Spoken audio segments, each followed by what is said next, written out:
আসসালামু আলাইকুম ওয়া রাহমাতুল্লাহি ওয়া বারাকাতুহু। প্রিয় দাখিল 26 ব্যাচের শিক্ষার্থীবৃন্দ, আপনাদের আল আকায়েদ ওয়াল ফিকহ এই বিষয়ের বিভিন্ন অংশে কিন্তু আমরা দলিল মুখস্থ করে থাকি। তো দলিল মুখস্থ করার ক্ষেত্রে আমরা কোরআনের আয়াত বা হাদিসের মাধ্যমে দলিল উপস্থাপন করে থাকি। তো আপনাদের অনেকেই আমাকে মেসেজ করে জানিয়েছেন যে হুজুর, দলিল কিভাবে সহজে মুখস্থ করা যায় বা কোন টেকনিক অবলম্বন করলে আমরা অল্প আয়াত বা হাদিস মুখস্থ করে আমরা দলিলগুলো উপস্থাপন করতে পারি। আপনাদের এই প্রশ্নগুলোর উত্তর নিয়েই আজকে মূলত আপনাদের সামনে আসা। তো চলেন আমরা কোরআন এবং হাদিস থেকে যে দলিলগুলো আমরা উপস্থাপন করব, এই দলিলগুলো আমরা কিভাবে উপস্থাপন করব একটু দেখে আসি।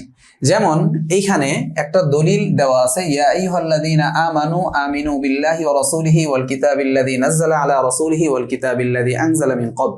এখানে আয়াতটা প্রায় অনেকটা বড়।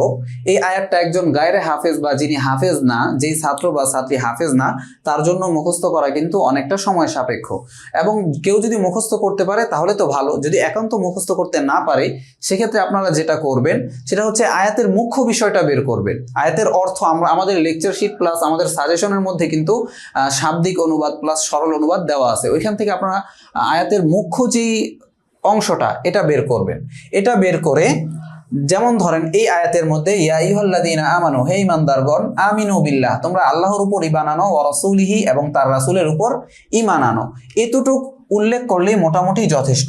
এতটুক উল্লেখ করে আপনারা এই আয়াতটা ধরেন ইয়া আইয়ুহাল্লাযীনা আমানু আমিনু বিল্লাহি ওয়া রাসূলিহি, এতটুক লিখে 3টা ফোঁটা দিবেন।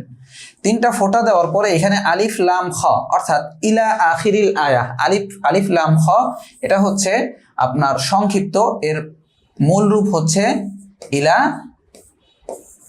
আখিরিল আয়া।